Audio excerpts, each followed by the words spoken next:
I lived like a shadow inside Alexei Morozov's mansion for 8 months, not the kind of shadow that fades, but the kind that exists without ever being seen. Every step I took was calculated, every breath had to be silent, because in that house attention was a dangerous luxury. The place was not just a mansion, it was territory. Marble floors cold as ice, warm golden lights that never felt safe, and hallways so long you always felt like someone was behind you even when there was no one. Alexei Morozov was not a man people named. He was the kind of man people avoided mentioning, and when they had to, they lowered their voice. I had never spoken to him, never stood closer than 3 meters, but I knew him. Not through words, but through what he left behind. Unfinished whiskey, the lingering scent of expensive smoke, and the heavy silence after he walked out of a room. My job was simple: clean things that were never dirty, arrange things already perfect, and disappear before he entered. My sister Lilia worked in the kitchen, always smiling like the world was still kind, but I knew the truth. We were drowning in a $50,000 hospital debt our mother left behind, and every day dragged us deeper. So I took every extra shift, worked until my hands shook and my back burned, because in my head there was only one number, 50,000, and it never disappeared. That night was Thursday, raining. The kind of rain that makes the city feel colder, emptier, unfamiliar. I finished late, later than usual, and Lilia had already left. I should have gone with her, I always did. But that night I said, "It is only 3 blocks, I will be fine," and that was my first mistake. The walk from the mansion to the subway was routine, something I could do with my eyes closed. But that night something was off. The streetlights were dimmer, the shops closed earlier, and the silence felt wrong. When I passed the alley, I did not stop, I never did. But this time, something moved. 2 men stepped out, not rushed, not uncertain, like they had been waiting. My heart sped up, but I stayed calm. I had lived in this city long enough to. No panic only made things worse. Late night, one of them said, voice low and slow. I did not answer, just tried to walk past, but he stepped in front of me. The other one stood behind, silent, like a wall. Bag, he said. I gave it to him, then my phone. Everything quick and controlled, just like a normal robbery, until he looked at my uniform. His expression changed. Wait, he said. He grabbed my collar, not hard, but enough to stop me. You work there? He asked, staring at the logo. My heart dropped. No, I said immediately. He smiled, not friendly. Do not lie, he whispered, then glanced at the other man. She works for Morozov. The air shifted instantly. I felt it before the first punch came. It hit my face so fast I did not react. The world tilted. Before I understood anything, the second blow landed in my stomach, knocking the air out of me. I folded, but they did not stop. A hand grabbed my hair and pulled my head back. This is not robbery, he said in my ear. This is a message. Another hit, and another. I stopped counting, only pain spreading through my body, each strike like it was trying to carve something into me. I tried to scream, but nothing came out. Tell him, he continued, voice cold.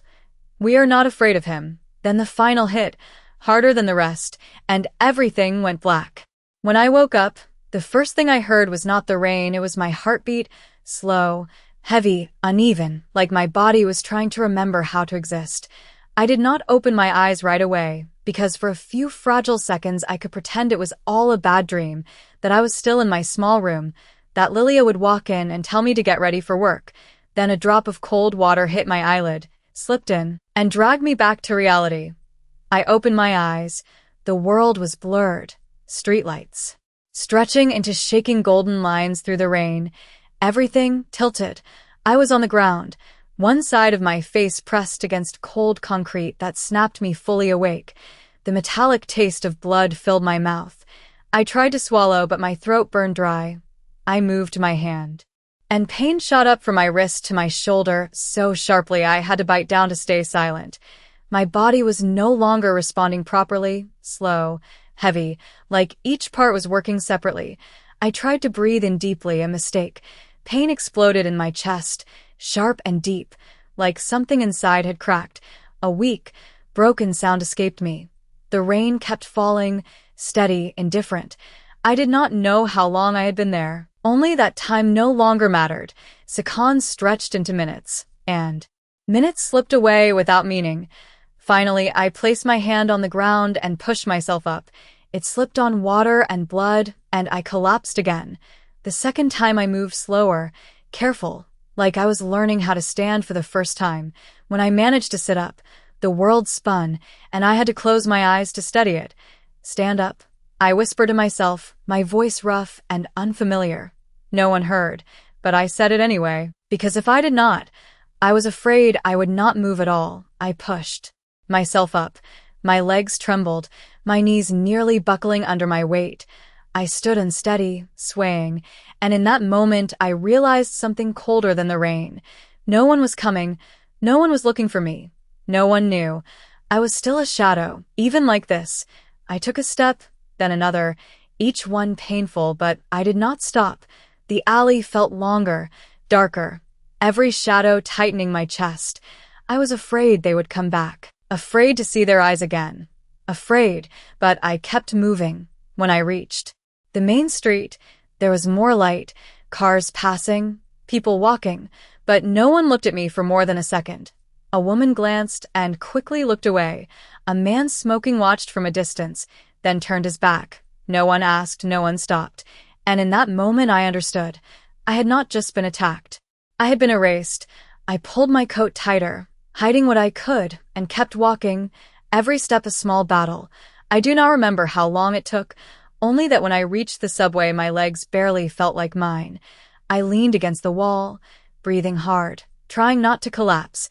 My reflection in the glass showed someone I did not recognize, swollen eye, wet hair clinging to my face, split lip, and a look empty, not just pain. Something else, something changed. The train doors opened with a sharp metallic sound. I stepped inside slowly and sat in the corner. No one sat near me. No one asked. And for the first time in my life, I was not sure I wanted them to. The train moved, vibrating gently, and I rested my head against the cold glass. The city blurred outside in the rain. I closed my eyes. Not to sleep, but to think. This is not robbery. His voice echoed in my head, clear as if he was still behind me. This is a message. Message. The word repeated, heavy, not random, not a mistake. They did not choose me because I was weak. They chose me because I was connected to him. Alexei Morozov. His name surfaced in my mind, heavier than before. I thought I was just someone who worked in his house. Invisible, unimportant. Tonight proved otherwise. If I was used to send a message, then I was no longer outside of it. I had been pulled in. The train slowed. I opened my eyes, my heart tightening. A cold realization settled in. If this was a message, then it was only the beginning, and I had just received it. The next morning, I stood in front of the mirror longer than usual, not because I wanted to fix my appearance, but because I was trying to convince myself I could walk back into that house like nothing had happened. Daylight made everything worse. There was no darkness to hide behind, no rain to blur the truth. Every bruise showed clearly beneath my skin, purple, blue, and worse than the color was the way they did not hurt the way I expected, but lingered, deep, like a reminder they were still there. I took the thickest makeup I had, applying it slowly, carefully, like building a mask. I was not trying to look better. I was trying to look normal. I tied my hair higher to cover my neck, pulled my collar up to hide what I could. But the one thing I could not hide was my eyes. I looked into them, and for the first time, I did not see someone trying to survive. I saw someone who had crossed a line she could not return from. "It is fine," I whispered, not sure if it was truth or a lie, but I turned away anyway, because I had no choice. I could not stop. I could not disappear. I could not let everything fall apart because of one night. When I entered the mansion, everything looked the same, perfect, quiet, controlled. Marble floors reflecting morning light, staff moving carefully as if they did not disturb the air. No one asked me anything, no one looked too long, and for a moment, I thought I had done enough. Maybe I was still a shadow. Then he walked in. There was no loud entrance, no obvious attention, but everything shifted. The air tightened, people straightened, fell silent. And I felt him before I saw him. Alexei Morozov stepped through the doorway like the space adjusted for him. He did not rush. He never needed to.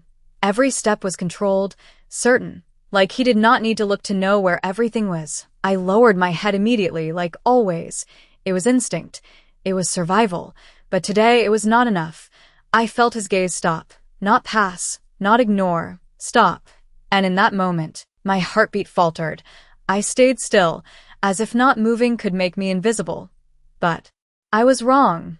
Look at me. His voice came, not loud, not cold, but impossible to refuse. I slowly raised my head, not fully, just enough to face forward, but he was already there, closer than I expected, close enough for me to see his eyes clearly, not blue, not gray, something in between, cold and deep.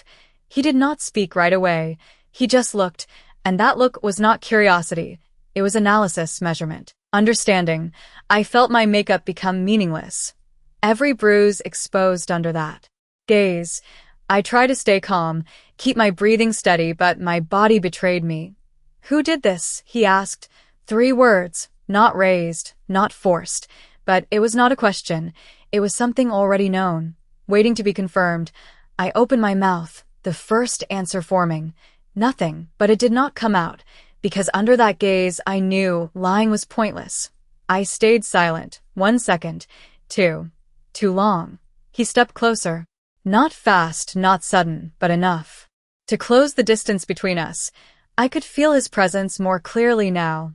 Not scent, not breath, but pressure. Where were you last night? He asked, still calm, still steady, but deeper. I swallowed. I went home, I said, my voice smaller than I intended. He tilted his head slightly, not doubting, confirming the opposite. No, he said, 1 word. Final, no anger, none needed. And in that moment, something inside me cracked. Not from fear, but from realization he already knew, not guessed, not assumed, knew. What did they say? He asked. This question was different. No longer about me, but about them. The men in the alley. And in that moment, I understood what I had not dared to think since last night. He did not just care that I was hurt. He cared why.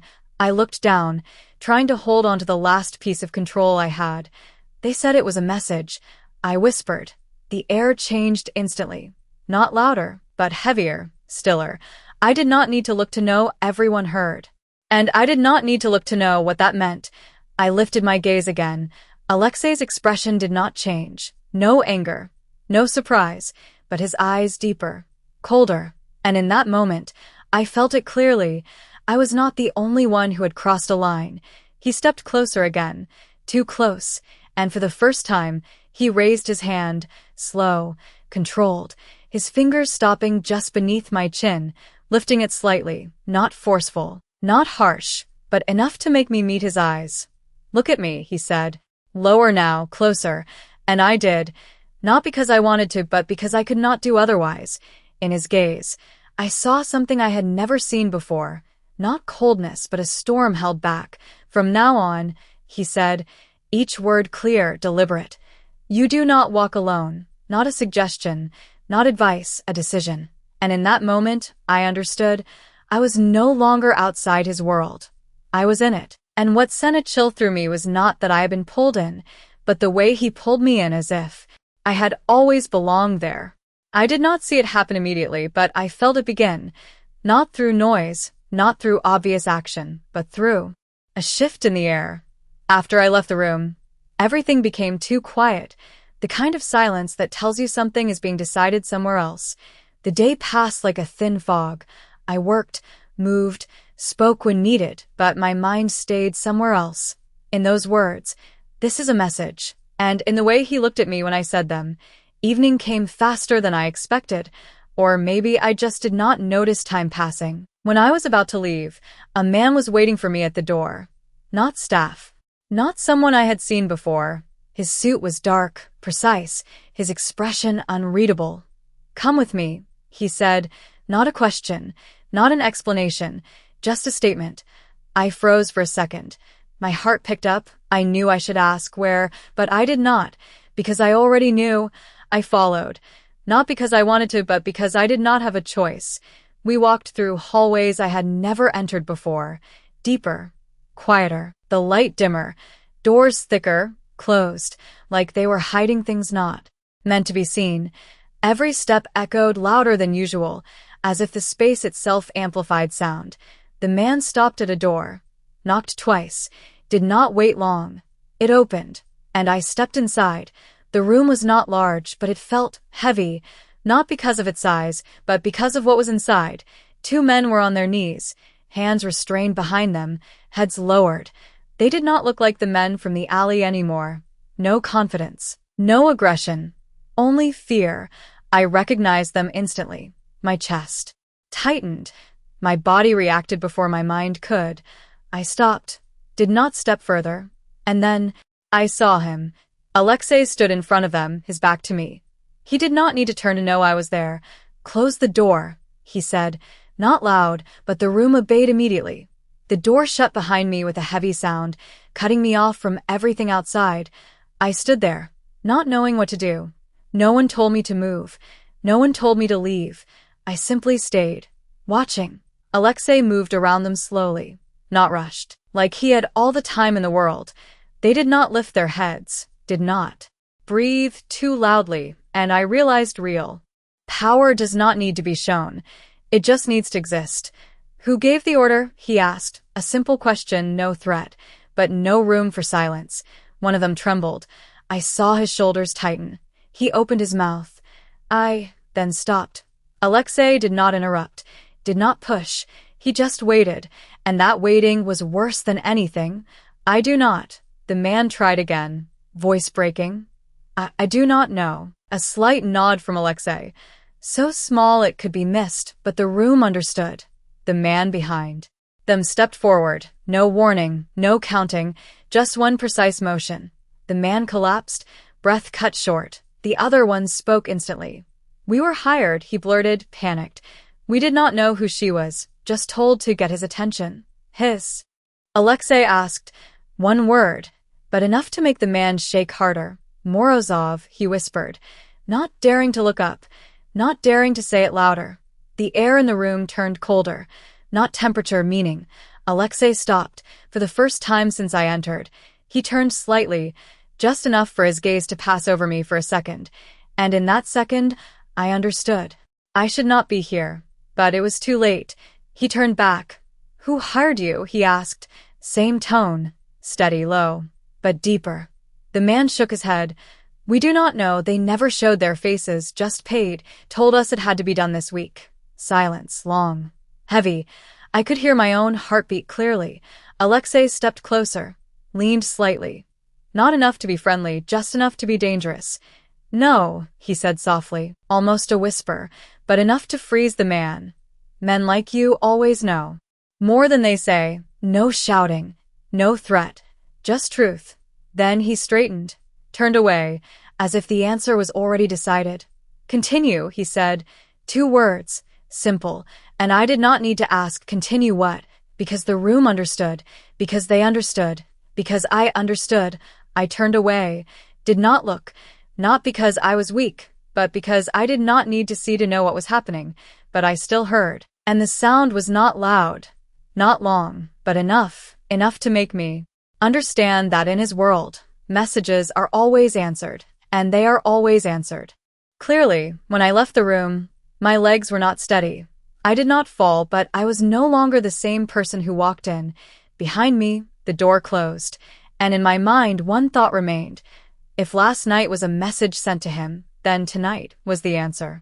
The next morning, I woke before the alarm, not because I had rested, but because my body refused to let me sink into sleep any longer. The pain was no longer as violent as the first night, but it was everywhere, dull and stubborn, like every bruise was reminding me it had not left. I lay still for a few seconds, staring at the ceiling of the tiny apartment Lilia and I rented, listening to the old pipes click inside the walls, the traffic outside, even my own heartbeat, and for the first time in years, that was not the first thing on my mind when I opened my eyes. He was his eyes, his voice when he told me I would not walk alone anymore. The thought sent a chill through me before my feet touched the floor, because I did not know which was more frightening, that I had been pulled into Alexei Morozov's world, or that part of me did not want to be pushed back out of it. I sat up slowly, my ribs forcing me to pause halfway. Lilia was already awake. I could hear her in the tiny kitchen. A spoon tapping against a cup, a cabinet opening and closing. When I stepped out, she turned and her face changed instantly. "You look awful," she said, blunt as always. I tried to smile, but the split in my lip made it crooked. "Thank you for the honesty," I said. She stepped closer, looked carefully at the makeup, then deeper into my eyes like she could see everything I was trying to hide. "This is not okay," she said more quietly. "I know," I answered. But the truth was, I did not know anything. I did not know how far this had gone. I did not know what had actually happened after that door closed last night. I only knew the air around me had changed, like I was walking with a mark only dangerous people could see. I still went to work because that was the only thing I knew how to do when things moved beyond my control. Work, stay busy, pretend everything was still normal. But the second I stepped into the mansion, I understood normal had died the night before. No one said anything, but a few of the looks that landed on me lasted longer than usual. Not obvious, not rude, just enough for me to feel them. They did not know details, but they knew something had shifted. And in a place like this, change always meant danger. I carried a tray of clean towels upstairs, careful with every step so I would not trigger the pain in my side too sharply. The hallway was quiet, morning light sliding across the marble floor, beautiful and cold in a way that felt almost cruel. I was bending to adjust a vase on the console table when I heard footsteps. Not fast, not heavy, but enough to pull every muscle in my body tight before my mind caught up. I looked up. Alexei was standing at the far end of the corridor, alone. No warning, just him, in a dark shirt with the sleeves rolled to his wrists, his eyes fixed on me as if there were no distance at all between us. I straightened immediately. Instinct, caution, but he did not keep walking right away. He watched me for a few seconds, long enough for me to realize I was holding my breath. Then he moved toward me. Each step was slow, controlled, not like a man walking through his own house, but like a man who had already decided exactly where he would stop. "Have you eaten?" he asked. I blinked once, probably, because that was not the question I had prepared for. After everything, I thought he would ask about pain, or sleep, or whether anyone had touched me on the way home. But no, he asked if I had eaten.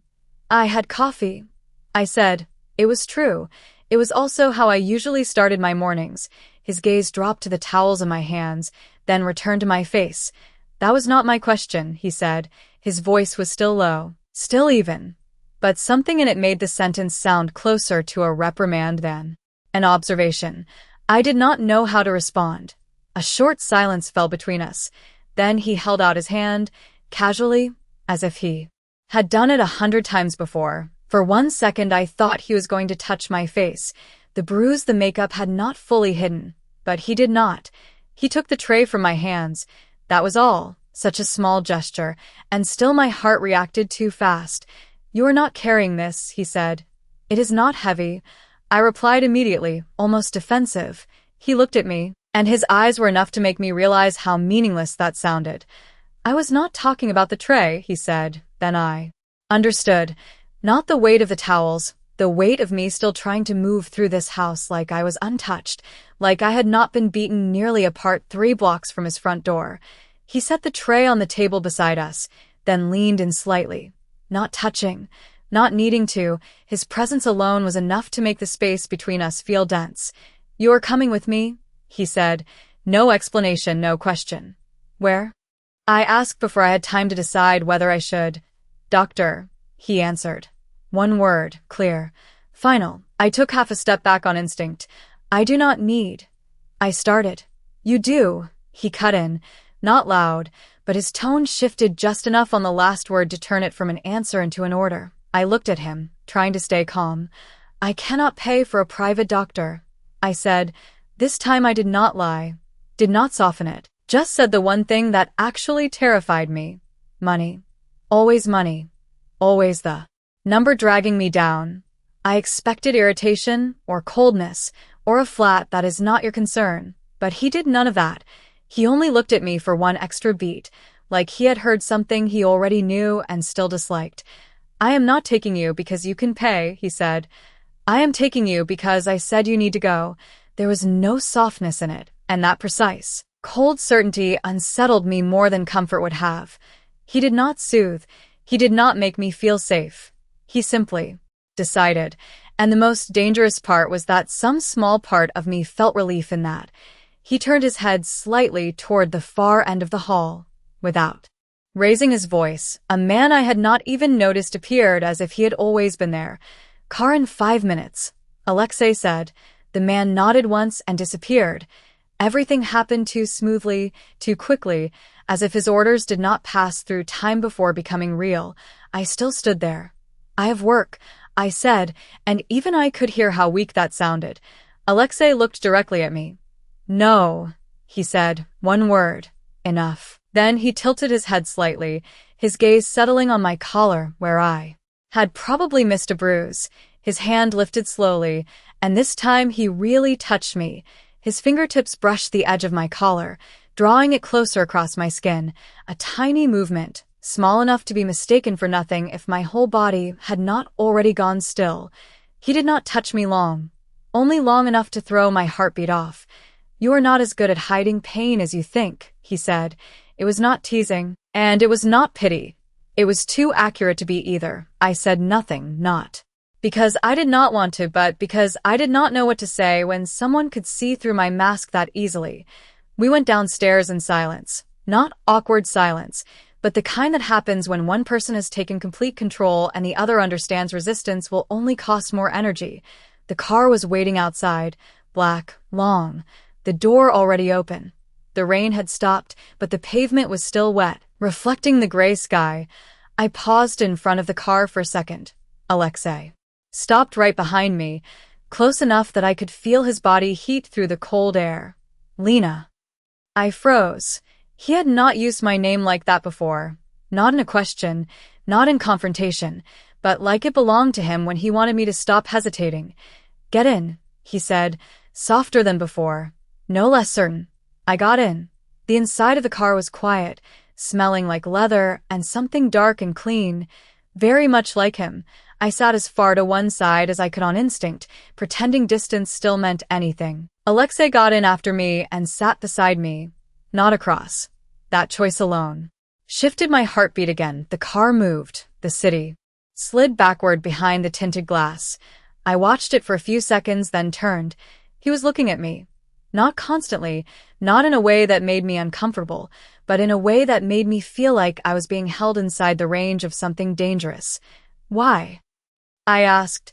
One word, small, almost lost under the engine. He understood immediately what I meant. "Because they touched what is mine," he answered. Too fast, too calm, not angry, not explanatory, just a fact inside his mind. I turned sharply toward him. "I am not," I started. "You work in my house," he cut in. "They used you to send a message to me." From that moment on, this was no longer your decision. I should have been angry. I should have pushed back against the way he made me part of his territory with a sentence. Instead, I stayed quiet, because somewhere deep down, I knew he was not completely wrong, and that was what frightened me most. The car stopped in front of a building with no sign. Inside it was bright, clean, and quiet in an expensive way. No crowded desk, no numbers being called, none of the chaos I knew from hospitals. Just an older man in a white coat waiting as if he had been told exactly when we would arrive. "Mr. Morozov," he said, not casual, not warm, careful, the tone of someone who knew exactly who stood in front of him. Alexei nodded once. Full exam. Nothing more. I was taken into a private room before I could react. Everything moved so smoothly it made me feel like an object being inspected after someone else had damaged it. The doctor told me to sit, told me to remove my coat.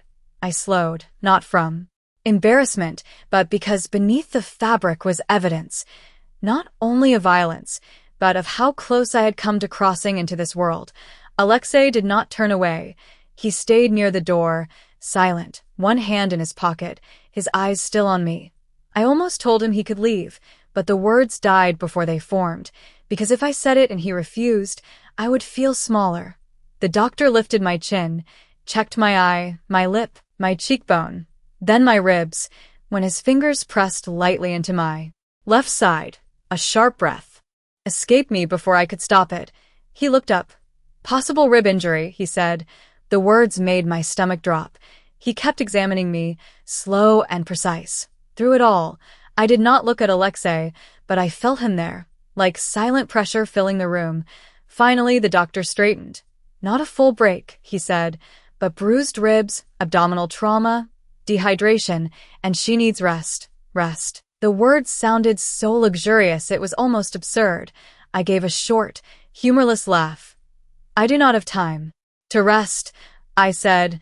The doctor looked at me, then at Alexei, as if unsure who actually needed the answer. Alexei stepped forward. Not fast, not urgent, but when he stopped beside the examination bed, the room seemed smaller. "You do now," he said. "Time." I looked up at him. "You cannot just decide that for me," I said. It was the first time I had spoken to him that directly. Part pain, part fear. Part because if I did not push now, I would lose track of where my edges were. Alexei looked at me. For a long time. Not annoyed, not angry, just silent. Then he leaned down slightly, enough that his voice belonged only to me. "I can," he said. "And what should concern you is that you know I can." I had no answer, because he was right, and we both knew it. When we left the clinic, the medication was already prepared, the car already waiting, everything already handled before I had the chance to object. Outside, cold air swept across my face. Alexei shrugged off his coat and placed it over my shoulders like it was the most natural thing in the world. I started to hand it back, but the warmth still trapped inside the fabric stopped me. I looked up. He was already looking ahead, one hand opening the car door for me.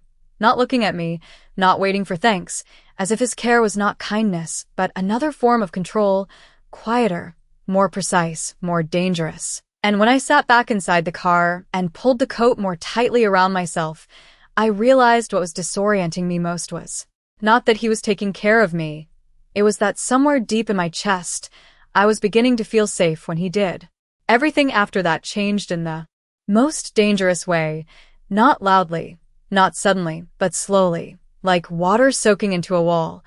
If someone asked me the exact moment I stopped being merely a woman who worked in Alexei Morozov's house and started becoming part of his world, I would not be able to answer, because it did not happen in one moment, but in dozens of details so small I almost missed them at first. A cup of hot coffee left beside me before I even noticed my hands were shaking. A door held open a second longer than necessary as I passed through. A short question, ordinary on the surface, spoken in the voice of a man who is not used to asking anyone anything. "Have you taken the medication? Does it hurt when you breathe? How long did you sleep?" They were the kind of questions that should not have mattered, and yet every time I heard them, I felt something in me shift out of its old place. Alexei was never gentle in a safe way. He did not comfort me, did not promise everything would be fine, did not say the kinds of things meant to make breathing easier. He simply appeared, looked directly at whatever I was trying to hide, and dealt with it as if that was the most natural thing in the world. That was what unsettled me most, because a man like him should not remember that I take my coffee with very little sugar, should not notice that I brace my left hand against the edge of a table every time the pain in my ribs sharpens, should not know that I work faster when I am trying not to think. But he did, and the worst part was that I had started waiting for him to know. In the beginning, I told myself it was only responsibility, that what happened took place near his home, that I was just one link in a chain of power he would not allow anyone to touch. That was the only way it still made sense. But then the details began moving beyond the limits of responsibility. One afternoon, I was arranging books in the library while rain tapped steadily against the windows and the room dimmed. Beneath the clouds, I stood on a low ladder, reaching for the highest shelf, trying to ignore the pull of pain along my side. Then his voice came from behind me. "Get down." Not loud, but enough to make me flinch. I turned, my hand still resting against a book's spine. Alexei stood in the doorway, one hand in his pocket, the other loose against the frame, as if he did not even need to enter fully to make the room more his than mine. "I can do it," I said immediately, reflex, defense. He watched me for a few seconds, his gaze dropping to the way I had shifted my weight to one side to avoid the pain. That was not a question, he said. I hated the way my heart reacted every time he used that tone, low, certain, never raised, and yet more commanding than any shout. I stepped down, slower than I wanted. The moment my foot touched the floor, pain knifed through my ribs sharply enough to make me stop. He noticed. He always noticed. Alexei crossed me, but did not touch me immediately. He never touched me quickly. That was part of what made him dangerous.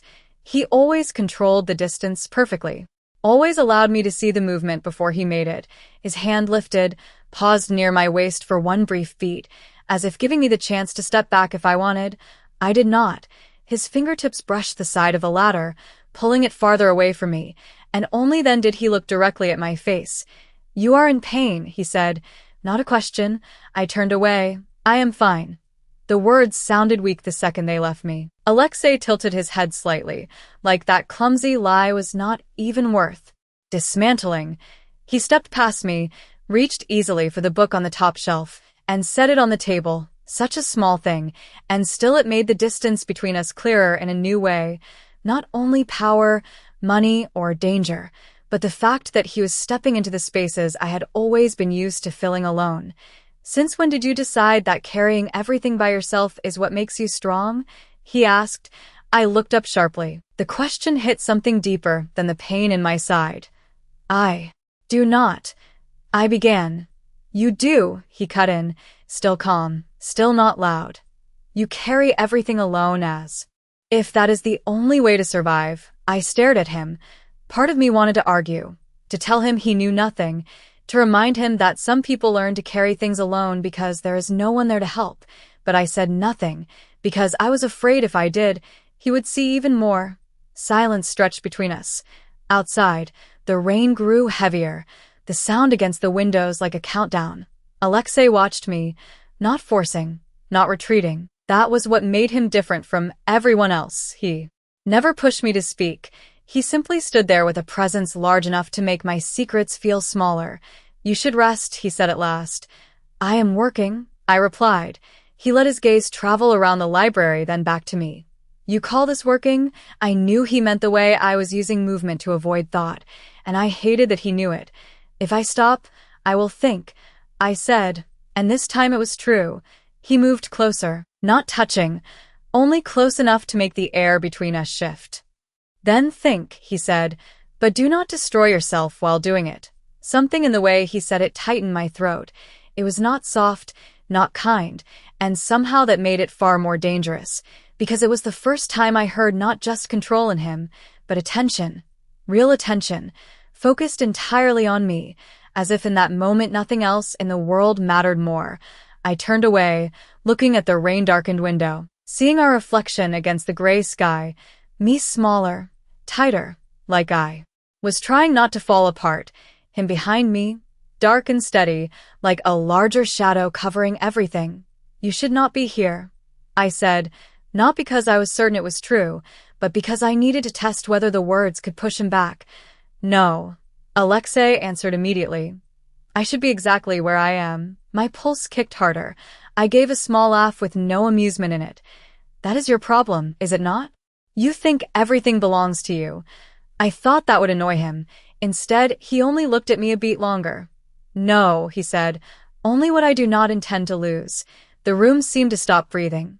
I turned back toward him. His expression did not change, but something underneath it had. No longer the restrained storm from before, but something deeper, darker, clearer, a truth that had stopped pretending to be anything else. "You should not say things like that," I whispered, my voice so small it nearly disappeared under the rain. Alexei stepped closer, now too close, not enough to touch, but enough for me to feel his warmth inside the narrow space between us. "Why?" he asked. Such a simple question. "And still dangerous," I swallowed, "because I do not know what to do with it." It was the purest truth I had ever given him. Something shifted in his eyes, quick and subtle. Like that answer had landed harder than he expected. His hand lifted. This time it did not stop halfway. His fingertips touched the line of hair near my temple, where a strand had slipped loose. And he tucked it behind my ear so slowly every second became intentional. It did not hurt. It was not forceful. And still every muscle in my body tightened. "Lena," he said. Only my name, but in his voice it no longer sounded like one. It sounded like a warning, an admission, and something dangerously close to possession all at once. I should have stepped back, should have told him to stop, should have remembered who I was, who he was, and all the things standing between us. But I did nothing. That was the most frightening part. Not that he moved closer, but that I stayed still and let him. His eyes dropped briefly to my mouth, clearly, then rose back to mine. He gave me enough time to understand what was about to happen. Enough to refuse, enough to walk away. I still did not move. The silence stretched into a wire pulled so tight it felt like one wrong breath would snap it. Then he said, very quietly, "Tell me to stop." I looked at him. My heart was pounding hard enough to hurt. I could have said it, one word, one shake of my head, half a step backward. But I did none of it. "I cannot," I admitted. And that was the moment everything changed. Alexei leaned down, slow, controlled, like everything he did. The first kiss was not violent in the cinematic way, nor soft in the safe way. It was more dangerous than either because it was precise, like he had thought about this too long before allowing himself to do it, and once he had no intention of pulling back. His mouth met mine, warm, firm, not testing but confirming, not asking permission anymore, because the answer was already in the fact that I was still standing here. I do not know when my hand came up to rest against his chest. I only know that beneath my palm his heartbeat was not nearly as calm as the rest of him. He was not as controlled as he wanted me to believe. That thought left me dizzier than the kiss itself. When he pulled back, only enough to look at me, I almost did not recognize my own breathing. He held my gaze, too close for me to hide. "Do you know what to do with it now?" he asked. The question should have made me laugh, or bristle, or panic. Instead, it made me want to shake. I gave the smallest shake of my head. "No," I admitted. "Only, I do not want you to stop." The truth left my mouth and the room seemed to close more tightly around us. Something dark and dangerous flickered in his eyes. Not cruelty. Something closer to satisfaction. The restrained kind that comes when a man hears something he already knew but still wanted spoken aloud. His hand slid to the back of my neck, resting there, not hard but enough for me to feel the control in every inch of him. "That is the problem," he said. Then he kissed me again, deeper, slower, until every thought in my head dissolved into rain and heartbeat. And when he finally drew back, his forehead nearly touching mine, I understood one thing with cold clarity. From that moment on, I was not only inside Alexei Morozov's world, I had begun to want to stay there. I thought after that moment, things would become clearer, but they did not. They only became more dangerous. Not the kind of danger you can see, but the kind that slips into your thoughts and makes you question yourself. In the days that followed, Alexei did not mention the kiss. Not once. Not a word. Not a glance that lingered too long. If it were not for the way my heart still reacted. Every time he entered a room, I might have believed it had been nothing more than a passing mistake. But my body did not forget, and more frightening than that, neither did he. He simply chose silence, and that silence stretched everything so tight it became hard to breathe. I began to understand something. He was not the kind of man who let emotion dictate his actions. He was the kind who let actions define emotion, which meant, if he crossed that line once, it was not an accident, it was a decision, and his decisions were never temporary. That evening, I was called upstairs, not to his main office, not to the library, but somewhere I had never been allowed before. The hallway leading there was so quiet I could hear my own heartbeat clearly. The door opened before I could knock, as if whoever was inside already knew I was there. I stepped in. The room was wide, dimly lit, a wall of glass overlooking a city drowning in night. Alexei stood with his back to me, hands resting lightly against the edge of the desk, looking out at the lights below. He did not turn immediately. He let me stand there for a few seconds, long enough for me to realize I was waiting. "You came," he said, not a question, not turning, just stating it. "You called me?" I answered, steadier than I expected. He gave a small nod, then turned. His gaze stopped on me for a beat. Not long, but enough to shift the air. "Come here," he said, the same voice, low, certain, without force. I walked toward him, each step slower than usual. Not from fear, but because I knew the distance between us was more than physical. When I stopped a short distance away, his eyes dropped to my hands. "You are still shaking," he said.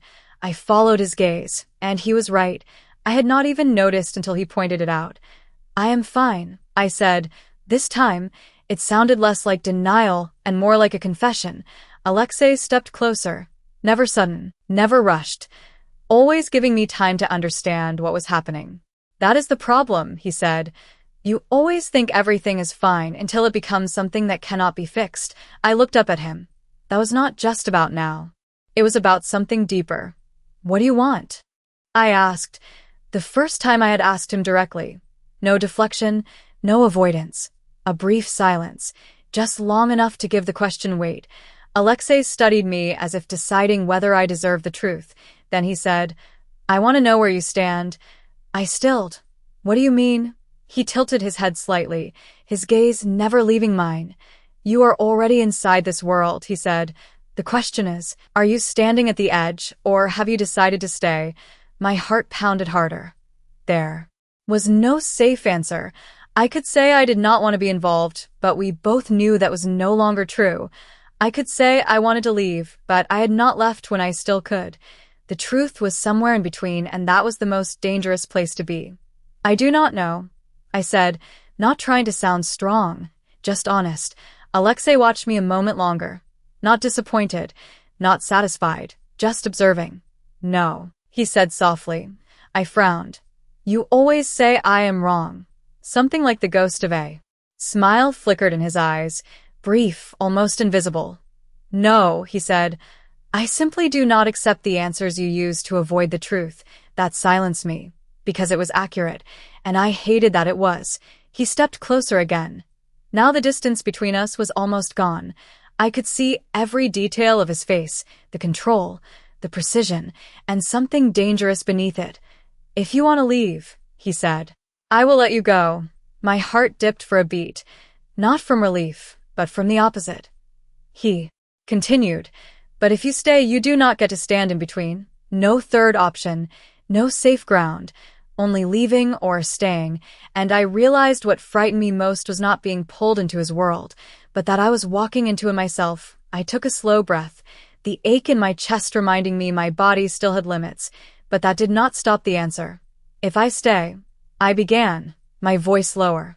"What does that mean?" Alexei did not answer immediately.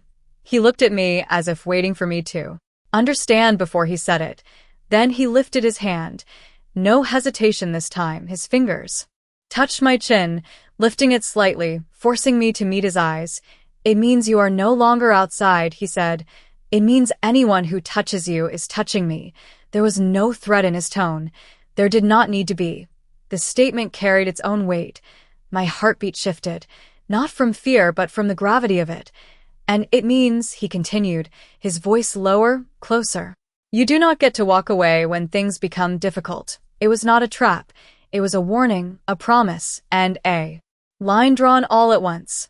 I held his gaze, searching for any sign he was exaggerating. There was none. Alexei was not a man who said things he did not intend to enforce. I swallowed. "You always make things impossible to go back from," I said.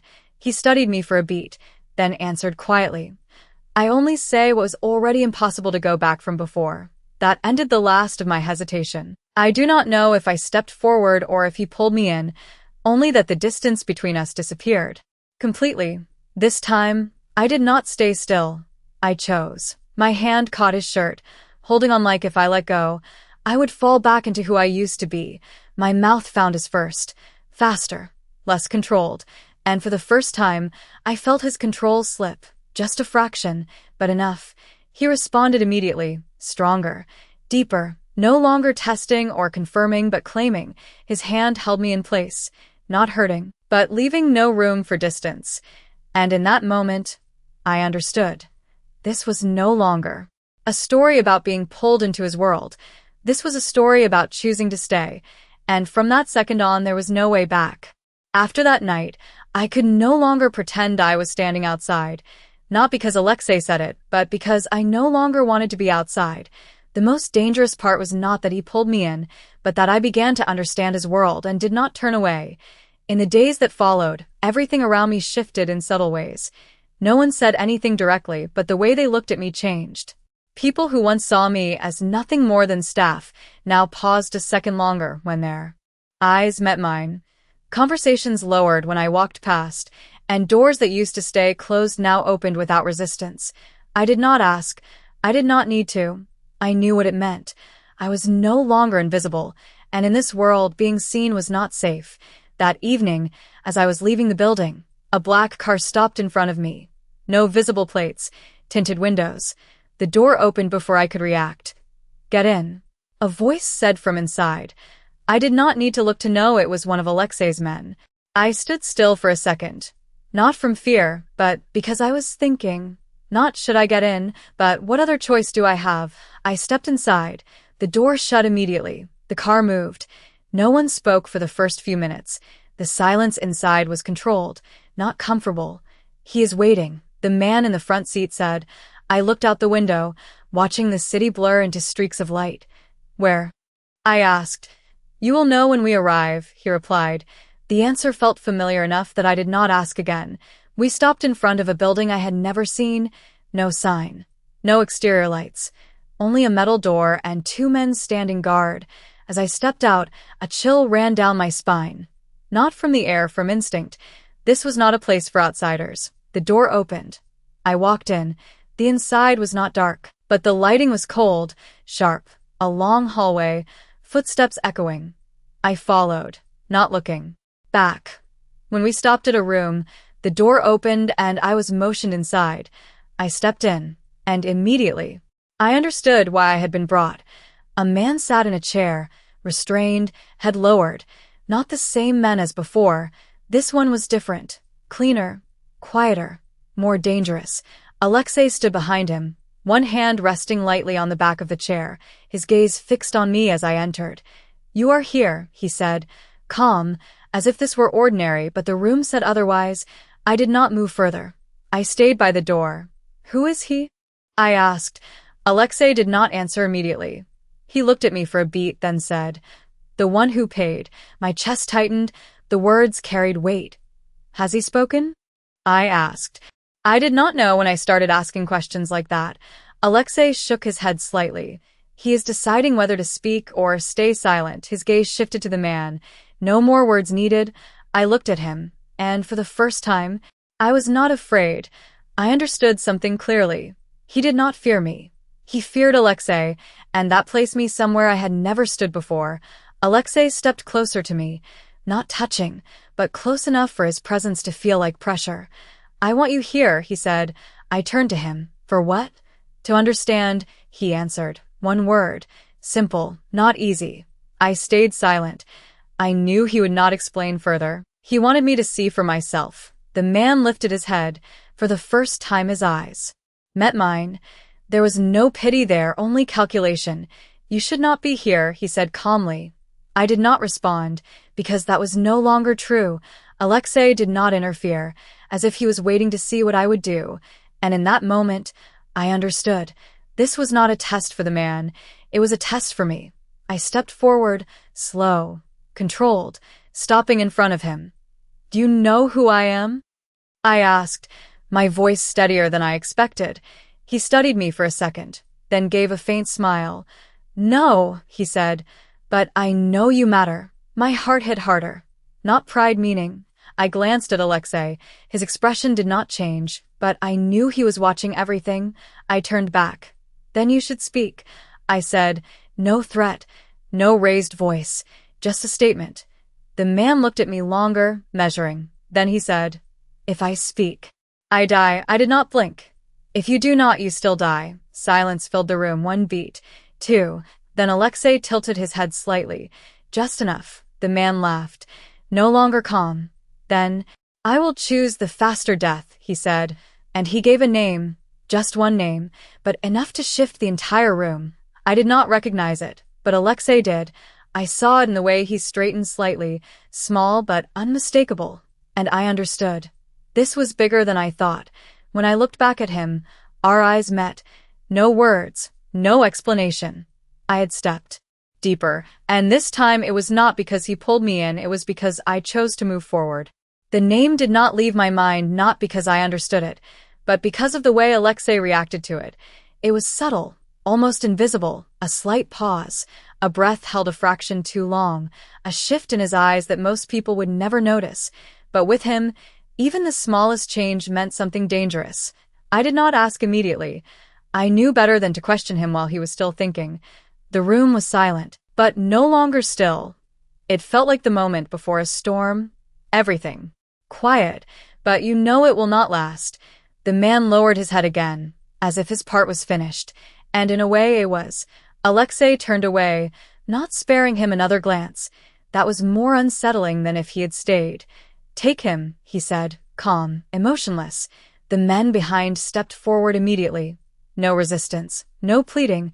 The door closed behind them, leaving only the two of us. I stood there for a few seconds, not moving forward, not leaving. I knew this moment mattered more than everything before it. "You know that name?" I said, not a question. Alexei did not turn right away. He stood still, looking at the table as if arranging pieces in his mind. Then he answered. "Yes, one word. Enough." I stepped closer this time, not as carefully as before. Then this was not a random message, I said, my heart beating faster. Not from fear, but because I was stepping into something I would have once avoided. Alexei turned. His gaze lingered on me longer than usual. "No," he said, his voice lower. "Nothing about this is random." The air grew heavier. I could feel it in the way I breathed. "Then they were not just trying to get your attention." I continued. "They are trying to draw you out." A brief silence. Just enough to confirm I was right. Alexei stepped closer, controlled, precise. "You understand faster than I expected," he said, not praise, simply fact. I let out a quiet breath. Maybe because I do not have the option not to understand anymore. Something shifted. In his eyes, subtle, but there. "You still have a choice," he said. I shook my head. "No," I replied. "Not anymore." And this time, the words did not scare me. They felt like acceptance. Alexei studied me longer, not assessing, confirming. Then he gave a slight nod, a decision made. "Good," he said, one word that closed something unseen. From that moment, I knew I was no longer someone being kept away from his world. I was inside it. "Who is he?" I asked. This time I did not hesitate. I needed to know. Alexei was silent for a few seconds, enough to tell me the answer was not simple. "Someone who used to work with me," he said finally, "and no longer does." The way he said "no longer" was not just past tense. It felt like a severed line, a betrayal, a fracture that never healed. A chill ran through me. "He is coming back," I said. Alexei looked directly at me. "No," he answered. "He never left." That made everything worse, clearer in the most dangerous way. I took a slow breath, steadying myself. "Then this is not a warning," I said. Alexei shook his head slightly. "No," he said. "This is a declaration of war." The room fell into absolute silence. No room for doubt. No space to step back. I met his eyes, for the first time, without hesitation, but with understanding. "Then what do we do?" I asked. The word we left my mouth naturally, but he noticed. His gaze held mine a fraction longer. Deeper, darker, measuring. Then he stepped closer, the space between us gone. "We do not react," he said, low, controlled. "We make them regret starting this." It was not a threat. It was a statement, and I felt it settle into my chest. His hand lifted, touching my wrist where my pulse was strongest. "You stepped in," he said, his eyes never leaving mine. "And from now on nothing stops." I did. Not pull away. Instead, my fingers tightened slightly around his hand. Not strong, but enough. "I know," I said. And for the first time, I did not say it to reassure myself, but because I accepted it. Alexei held my gaze one more second, then gave a small, decisive nod. And in that moment, I understood. This was no longer about a message, or an attack, or a name. It had become a war. And I was no longer standing on the outside.